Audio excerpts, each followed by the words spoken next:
what a day. I've learned so much, and I'm still reflecting, so I'm not sure if I'm going to be able to talk as much as I wanted to in mine. But yeah, I'm a great fan of Raft. I work for Raft, and I think Raft is amazing. So I'm obviously going to say it. But before I do that, and this is I'm going to get one thing out of the way, which is the labels of architect, non-architect, ex-architect. So I have to say that I'm an Indian architect, and I have to get it out of the way. I'm an unofficial architect in the UK. So I just want to get that out of the way first. And that has meant that my journey to where I am is not a conventional one. And but nevertheless, it has been amazing. But today is not the day for that. But I just wanted to say that, yes, I'm an Indian architect. And I was going to end with this story, but I'm going to start with this story now, because the mic may be snatched away from me if I run over. So, okay, so, and this is from the comment I made earlier about architecture reimagined, and I'm actually quite passionate about it, and the education of architecture as well. And so this story is something that I learned because I grew up in India.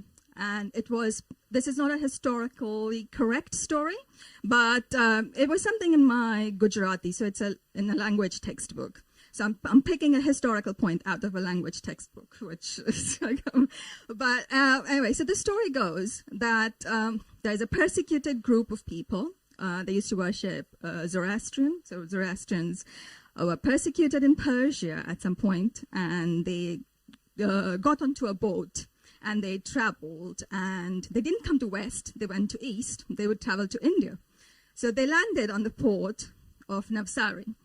And it was a huge group of people, and they weren't sure if they were in hostile territory or a friendly territory. So the leader of the group took a cup of milk and sent it out to the ruler. And without any words, the king welcomes a cup of milk, tastes it. He asks his people to add 2 spoons of sugar to it in a way that not a single drop is dropped out. The cup of milk goes back to the ship. The leader tastes it, and he says, this is a welcoming territory. We can actually enter here. Now, the reason I bring this here, and there is so much to take from this story, obviously, about but what I want to take from it, and you'll see with the work that I'm going to present, is what the role of an architect is in this retrofit context. And it is to sweeten that milk. It is not to make a big statement. And I want to start with that. I was going to end with it, but I want to start with it. So, yeah, just bear with me. Oh, I have to start.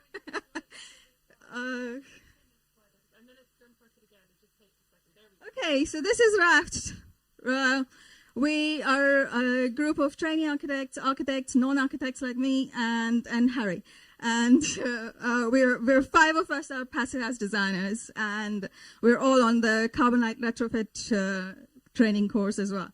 So that's us. I think it's an amazing team, and we're all joined together with this common purpose, common values, and common outrage. And I think we have to emphasize the outrage that we all feel and take forward. So what is Raft? Raft is a formula of what we do, and the formula is very simple. It's deep retrofit. It's not just buildings, but the community. It's engagement at the school level, and I'll explain a little bit more about it. And okay, I've jumped. But yeah, it's zero carbon. So it's planning the zero carbon plan and setting targets and goals. So this is just to kind of emphasize that we come with decades of experience, mostly in residential sector, but now in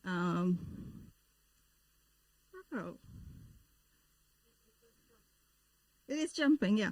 But now in school sector as well. So quite a bit of school experience now in just 18 months. So Raft has grown exponentially in 18 months. So engagement, and as I said, it is deep engagement. It is not at all tokenistic. It's huge fun, but it is a lot of work. And here, this little guy, he's actually the founder of Raft. So this is where Raft actually started, and he's our in-house resident model. So you'll see him on lots of our slides. And a disclaimer, there is no child labor involved. So it's kind of this is Harry's son, and Raft actually started with Harry engaging with his son and taking him out to do leafleting. Getting him to make lots of it's like lots of slides. I don't know what the right thing to do is anyway. So getting him to make posters and presenting the posters. I really love the way where he kind of explains the whole journey, and then in the end says, "Now we are warm." And that is like, anybody who's visited John's house yesterday will know as well. It's like, yeah, now we feel warm, and that is the journey of retrofit. Okay, I think I jumped, but that's fine. So this is also another thing. So retrofit and Raft, and we've talked about lots about action and activism. And we have to, we have to resist. We have to get into action. We have to get into activism. And retrofit your home, retrofit your life. It's not just about the building. It's actually about our lifestyles. And this just puts it into context. So, heat waves in India and Pakistan, flooding in Bangladesh, fires in Greece, and some storms. And that is what kind of motivates us. So it is this whole global context which kind of brings us to, or encourages us, motivates us to do what we do. So this is one of the very first workshops that we did with the schools, and it is a baked potato challenge. So it is building a house for the baked potato, and it's a scientific, active scientific experiment. So we kind of measure the temperature of the potato at various times. There is thermographic camera involved. Air tightness talked about. Insulation properties talked about. And what I want to say is actually, like all retrofits, they do forget to insulate their floors.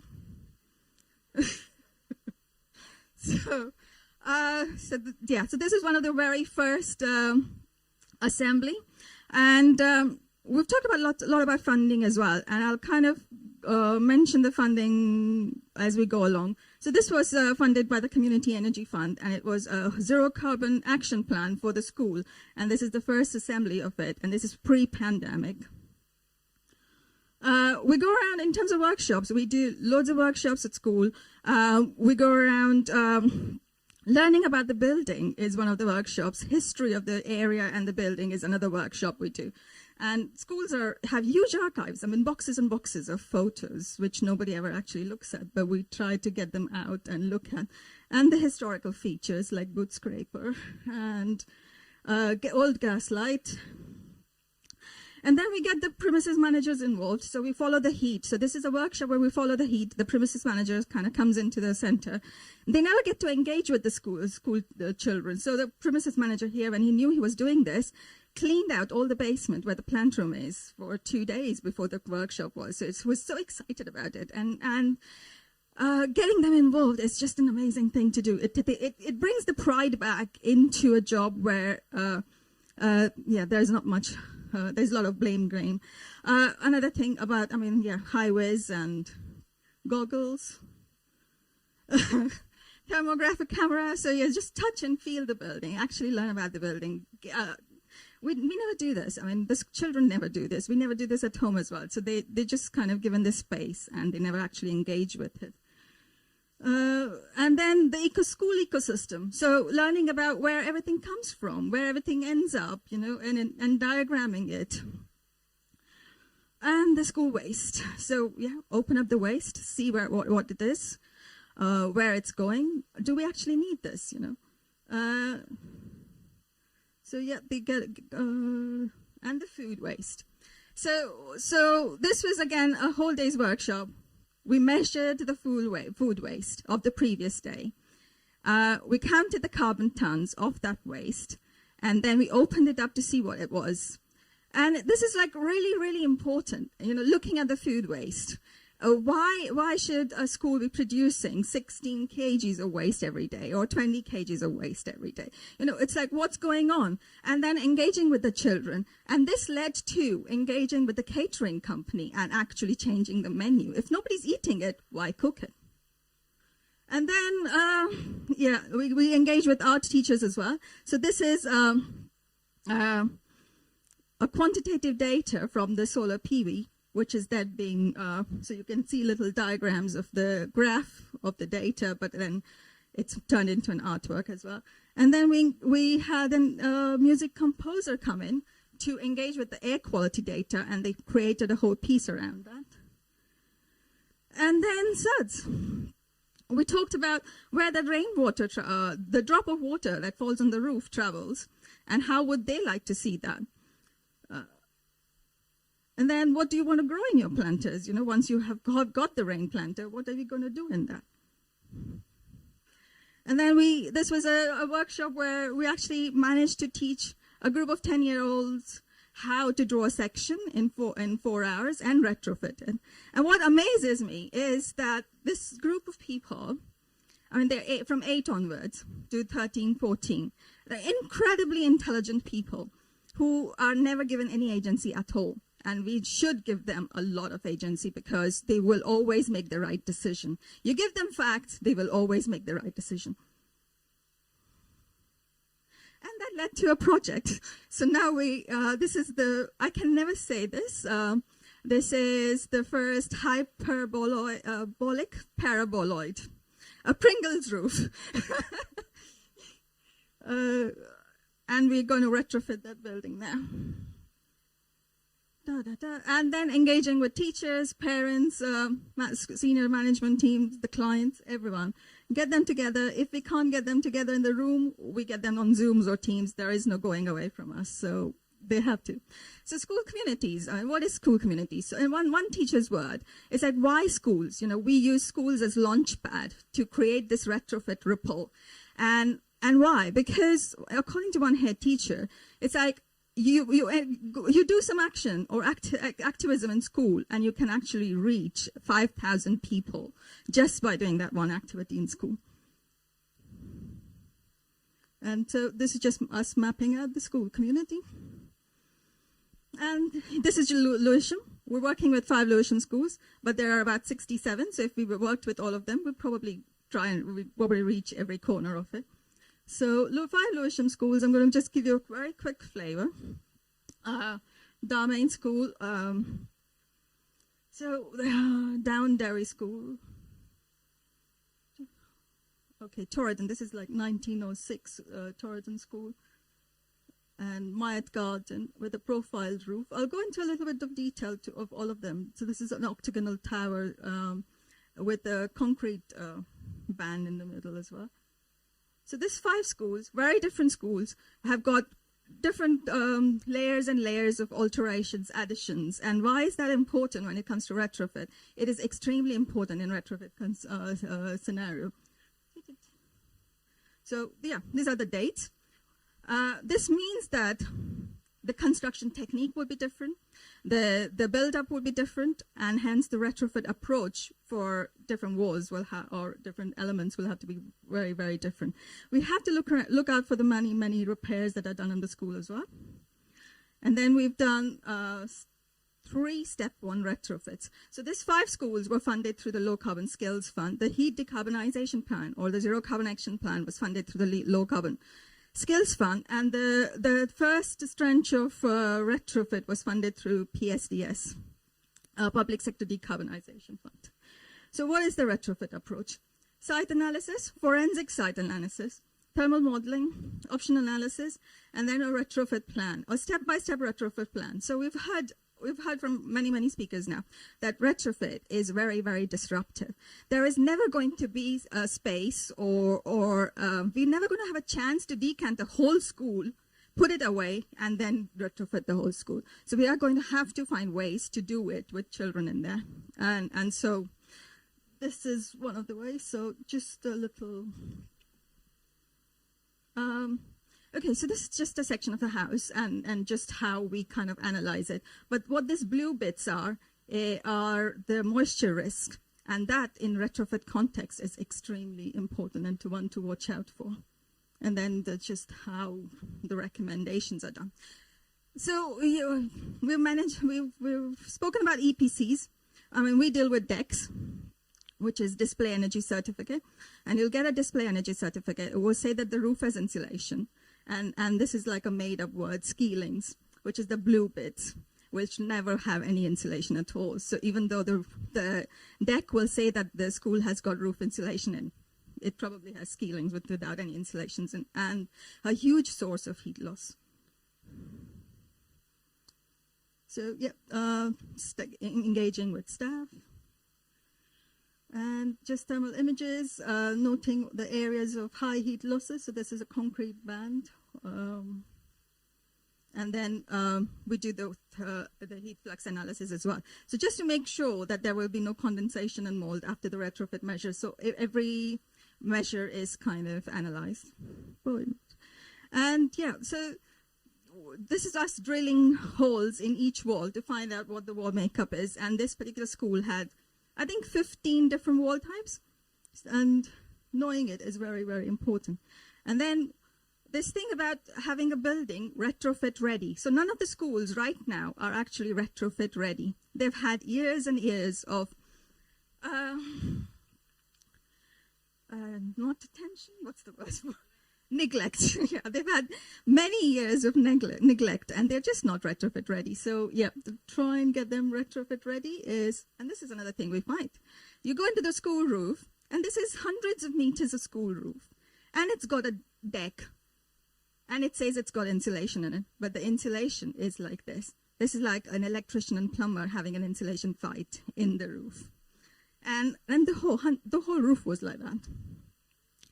What was worse was also on that picture, it's like a little bit further away, you have the electricity kind of wire with a little tape on it, with a big cardboard box and paper underneath it. So yeah, just waiting for a disaster to happen. And then this is 2016, and no insulation in it. So yeah, we pledge. We've joined the pledge and gas now. All our work is towards decarbonising buildings, so that has to happen. And this is a 1975 Hemworthy big boiler. These boilers are probably, 60% efficient or something. It has a pilot light, and our services engineer measured that, the kilowatt hours of the pilot light, and it probably would run the fridge on just that pilot light. So yeah, we get them out. But if we get them out, what are we replacing it with? And we have to kind of think of it. I mean, we haven't got the years or time to replace it with more efficient boiler now. We just haven't got the time. So if we're taking this out, what are we doing? So yeah, we're replacing it with two nice 11 kilowatt boiler. I'm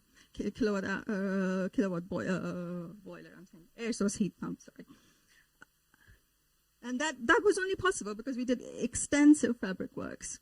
So again, this is just another school where we're putting where we have made space for 3 air source heat pumps, and that's about future proofing as well. So it's like right now the school only needs 1, but it needs space for 3. So how are we going to do that? So and then. We talk about making bold statements. We talk about architectural statements, or what as architects are we doing to the building, you know? And in retrofit, not much really. We're not really doing much. So where are we actually making statements? A nice bold orange color is the statement. Ventilation and air quality.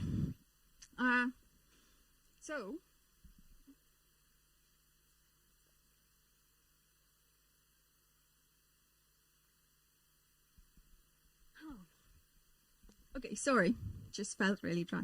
So ventilation, I mean, this is the ventilation strategy of this building. So what has happened to it over the years? It's actually quite good. And notice the bottom hung windows, so you can actually use the sill space. What have we done to that now? So this is what we've done to it. Nice double glazed windows, very energy efficient, all inward opening windows. Sills, blocked. Are we actually going to open the windows in the school? Do you actually ever mind any windows are going to be opened? The top ones are also openable windows. Are they actually going to open it? Nobody can reach them. What is there on the opposite side? A fixed window with a trickle wind, which is blocked. So what happens to the ventilation in that classroom? So that gets monitored, and we see this again and again and again. So we've monitored so many schools now, and there is still monitoring equipment in every school. And during the school hours, so for between 9 and 5, they're usually over 2K. The CO2 in the classroom is over 2K. And that leads to human decision-making. It affects our decision-making performance. It actually affects our cognitive abilities as well. So when we say that, oh, the kids are sleepy, or drowsy or lazy, it's not that. It's the school itself. So this is just us preparing the thing and installing all the monitoring equipment. And we've seen time and again in all the schools that we're monitoring right now. So the recommended CO2 has to be max 2,000 ppm, which is parts per million, for no more than 20 minutes. And we see that for over 5 hours, the school is above that limit. And the reason is this sort of stuff. You have, I don't know if anybody has seen the octopus hands or the robotic hands. This is the ventilation system in the school, and that's been replaced now by this. That's good. So this is what retrofit works looks like. This is the architectural statement that we get to make in the classroom. So this is another school. Yeah, and this is just a handover thing, which we think is extremely important. So if this systems and the retrofit is going to actually work, we have to have a proper handover process. We don't get paid for all this, sorry. But we still, so yeah, so it's whole school retrofit. I have to change my hands now. So a phased whole school retrofit. And it is actually a whole school. So we look at the SUDs, we look at the biodiversity, we look at how the whole community kind of gets affected. I'm going to, how am I doing with time? I have 10 minutes. Oh, wow, okay. So I have got a little bit of time to go into detail, if anybody's interested in this. Okay, so this is one of the school, and these are the retrofit measures. So the retrofit measures in the school is decentralized mechanical ventilation in each classroom.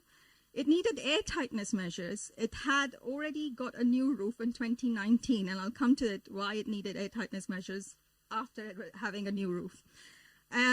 We installed some cavity wall insulation, some aerogel insulation, and just that first tranche of retrofit, the step 1 retrofit, meant that we have seen 57% carbon reduction in this building, in this school.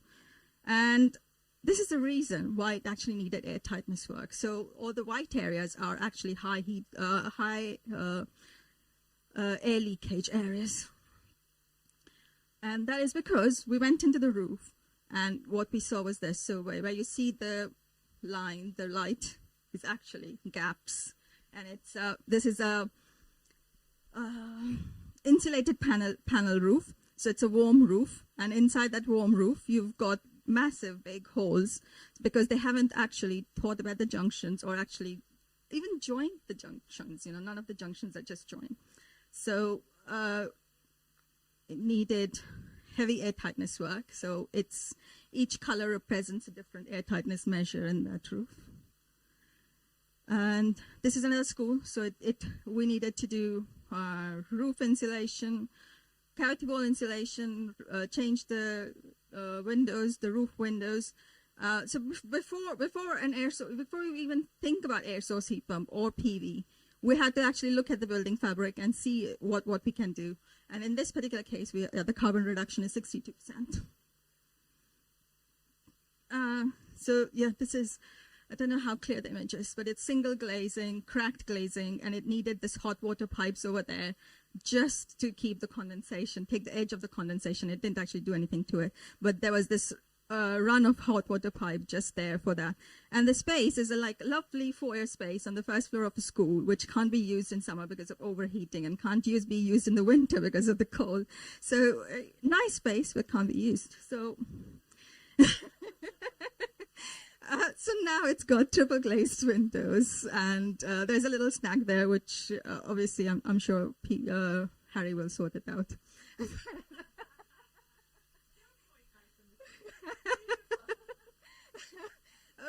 But the important thing is that this means now that the space can be used. And it's nice openable windows, so yeah, it's great. It's in summer. I mean, right now in this weather, the space can be used. So again, retrofit ready, and I can't emphasize the importance of things being retrofit ready. So the amount of holes, the pointing missing, it's just in a wall. Before you install a cavity wall insulation, you just have to get this straight and get this right. So repointing, and then we got some money. Well, we managed to, even in the PSDS, we got some money for a nice little architectural feature of tuck pointing, which probably may not mean anything to anybody, but it just makes the building look nice and ties in with the old building in the school. So zero carbon. All our schools have signed up to the Ashton Zero Carbon 2030. And that means that they have committed to reduce their Scope 3 emissions as well. And I'll come to that. So when we do the building works, and we get off gas, we're cutting down the Scope 1 emissions. You've still got the rest of the electricity, which is your Scope 2 emissions, and then everything else that you use in the school is your Scope 3. And we've developed this bespoke carbon calculator, which I believe is one of its kind in the whole world, actually. And in UK, nobody else is doing this stuff, so it's just us. We developed this with a company called Carbon Intelligence, and we map out everything that the school uses, right from a little pencil to a rubber glove or a thrown away mask or the food waste. So it's all been measured. They get their ton CO2 that they per year, and then the reason for doing this is because information awareness means action. If you don't know what you're doing, there is no action. And so this sort of stuff. So natural gas is 28%. We can cut that out totally. But what will that then do to the 38%? Because that is what is going to be taken over. So it's going to become the bigger portion of the carbon emissions. So again, same way. So gas, yes, 27%. But purchased goods and equipment, 38%. So the moment you've taken the gas down, decarbonize the building, the 38% then becomes the 60%. And this, so again, this is also path to zero carbon. So we highlight this for the schools, which explain everything to them. And the light yellow, the yellow bits are the Scope 3 emissions. The dark ones are the electricity. The lighter blue ones are the gas. But the lighter yellow ones are the embodied carbon of the retrofit measures. And the moment that we've done all this work to the school, then the embodied carbon in the retrofit measures becomes really, really important.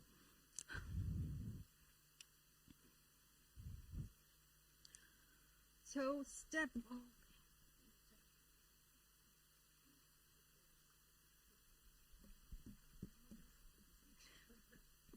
So right now we're doing a whole life carbon analysis for the works that we've carried out in the 5 schools, for the proposed step-by-step zero carbon plan as well, and for the step 1 retrofit. So we've seen some really amazing graphs and some really great data coming out of this study, but I'm not allowed to share it. But I can point out certain things like embodied carbon of the windows.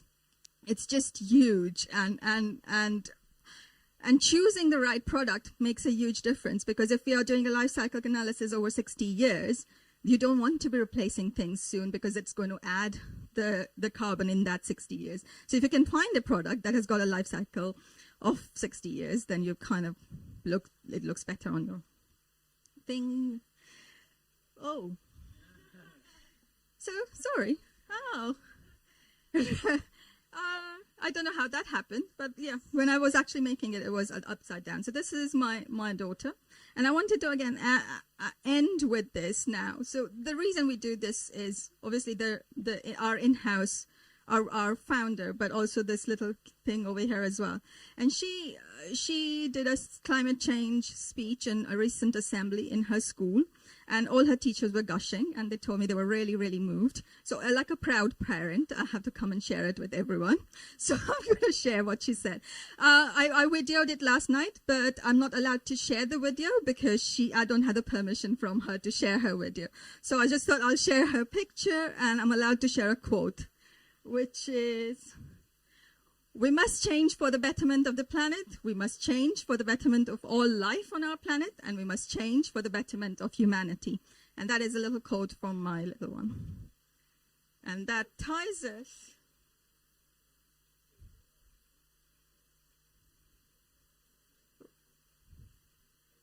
Oh, I messed up. Okay. So that ties us to where I started from. Retrofit your home, retrofit your life. And thank you. Thank you so much, Nidhi. I think what's amazing about the work of Raft and what came across there is, I mean, look, she's like, that was a lot, like a lot of information.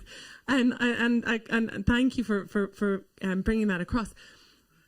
You start with the people in the building and you get them to interact with their space and you share with them why that matters. And so there they are, like involved in all of this with that, you know, buy-in, that empowerment bit that we've all talked about, that engagement, and then who knows where that inspiration goes with them. But then you go and you actually take on the bit that we're all like, oh, it's so hard. All the technical stuff, all the interactions with that, down to all these tiny finite details. Like, I mean, what you don't know about those schools is just, you know, I can't imagine there's anything that you don't know about that. So I think what I take from that is it's really, really heartening to know that we all love this notion of like, oh, look, and they got the kids and it's so great and they're doing all that and I want to do that bit. And then they're like, oh, no, you don't stop there. You got to take it further and actually deliver it. So like, we've seen lots of models of people doing interacting, messaging, all the rest of it. But like what you're doing is quite unique. And the fact that it goes all the way right through from cradle to cradle. And it's wonderful to see. So thank you for sharing that. And thank you for making space and allowing us to bump you on a little bit. Can we get an ice lolly for Nidhi, please? And a big round of applause.